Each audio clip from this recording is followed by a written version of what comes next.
It's like you're not wanted here. You should go.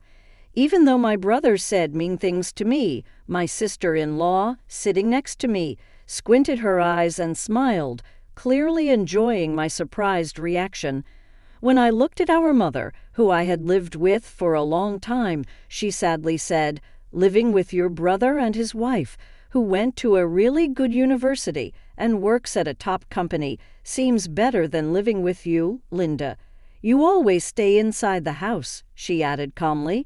My mother, sister-in-law, and brother didn't seem to realize how much I had contributed to the family, both financially and through hard work. Even though their words hurt, I responded, "Okay, I'll go. Don't ask me for help again," and started packing my things.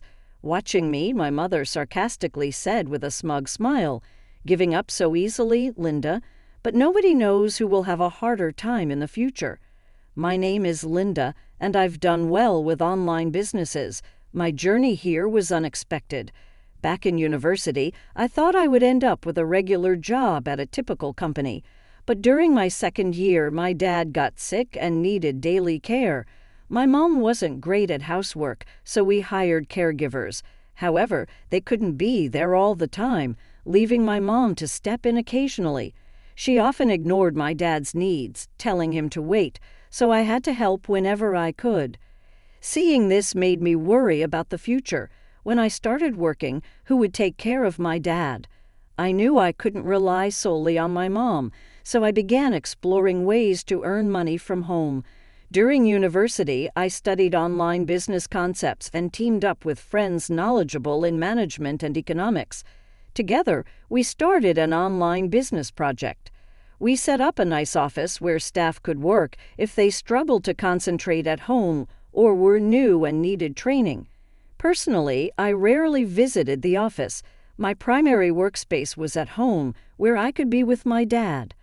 One day, my dad asked me, "Did you give up on a full-time job for me, or was it hard to find one after graduating?" His question made me emotional, but I explained how I had been running my online business since college. I reassured him that it was doing well and allowed me to work from home without issues. My dad was proud and grateful. He told me I had become a responsible adult, and that meant a lot to me. I wasn't the only child responsible for my father. I had an older brother, Tom, who was 2 years older than me. Tom was selfish and rarely considered others. Despite being intelligent and excelling in school, he distanced himself from the family after graduating from a top university and securing a job at a prestigious company. When Tom started his new life in the city, he cut off all communication with us.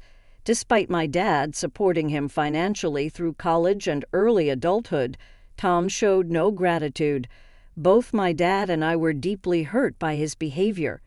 One day, out of the blue, Tom called. He announced that he was planning to get married and asked us for a wedding gift of $99,000. My mom, always favoring Tom, seemed eager to help, but my dad was furious. He reminded her that Tom had abandoned us and never even thanked him for all the support he received. The argument between my parents that day was loud and intense. My dad's health was already fragile, and I worried about the stress it caused him. My mom's bias towards Tom was painful to witness. She failed to appreciate how much I had sacrificed to take care of our dad. Shortly after this incident, the unthinkable happened. One morning, I found my father unresponsive. Despite calling an ambulance, it was too late. He had passed away. Many people came to his funeral to pay their respects, showing how beloved he was. My mother, however, claimed she was too busy to arrange the funeral, leaving all the responsibility to me.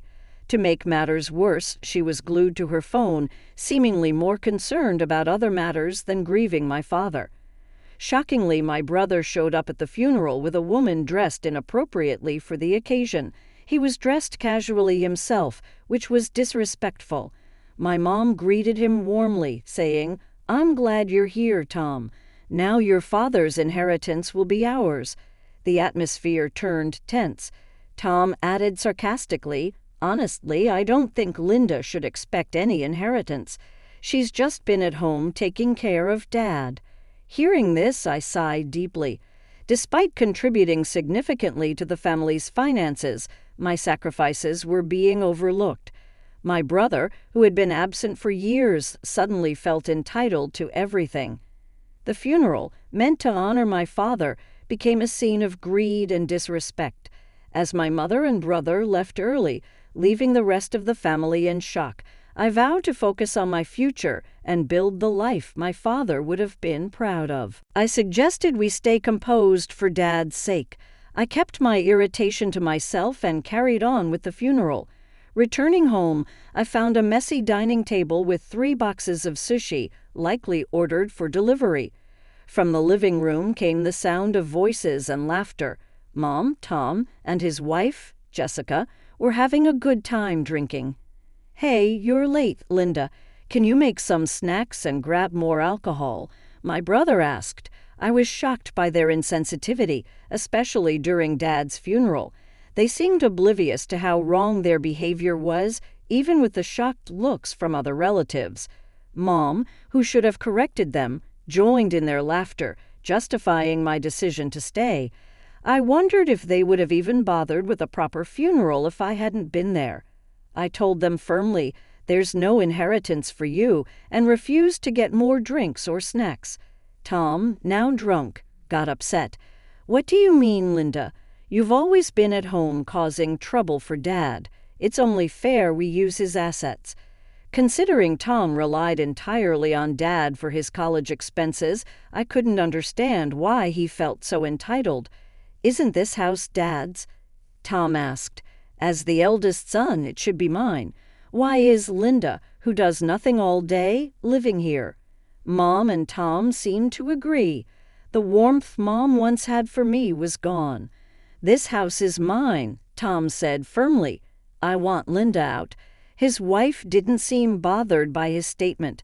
Then Mom spoke. "I feel more comfortable living with my son and his wife, who have done well in life, than with you, Linda." They didn't realize how much I had contributed to the house. I felt sad and disappointed. I sighed and finally spoke up. "I'll leave. Please don't ask anything of me anymore." As I packed in my room, I heard my sister-in-law mocking me. "She's really poor, don't you think?" They all laughed, but I smiled bitterly. They didn't know the house had been legally mine since Dad was alive. He entrusted it to me. However, seeing Mom's cold behavior during Dad's funeral made me rethink keeping the house. Living alone in a big house would be lonely and maintaining it would be hard, so I decided to sell it. Seeing Mom and my brother's family enjoying my supposed misery while expecting an inheritance made me pity them. Before Mom got sick, she had a stable income, but as her health declined, she spent her savings recklessly. When Dad got sick, their financial situation worsened. I stepped in, giving $3,000 monthly to support the household. Despite this, Mom often spent impulsively and mismanaged money. As I prepared to leave, I withdrew all the money I had been providing for household expenses. The next day, Mom called me. "Did you take the household money, Linda?" she asked, sounding surprised. "Mom, what household money?" "Dad's savings were gone when I checked. Did you forget you used them all? I even left a ledger showing how you kept taking money from Dad's savings. After his savings ran out, I gave $3,000 every month," I replied. I could hear her rushing around, likely looking for the ledger. Then the living room door opened. "Mom, what's going on? Wasn't there supposed to be inheritance after Dad passed? Did you use it all?" Tom sounded angry. His wife chimed in. "I can't believe this, Mom. Did you really call us back expecting us to support you financially?"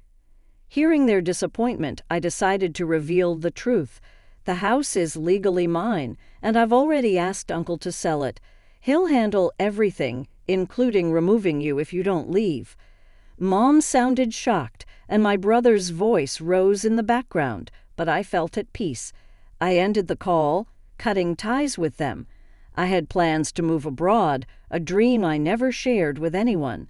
Now I live alone in a short-term rental near the city center as I prepare for my move abroad.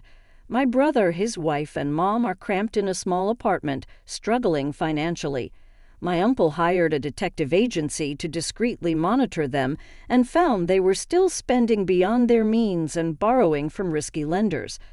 I've cut ties completely and moved forward with my life. It's unlikely I'll ever see them again after everything that's happened.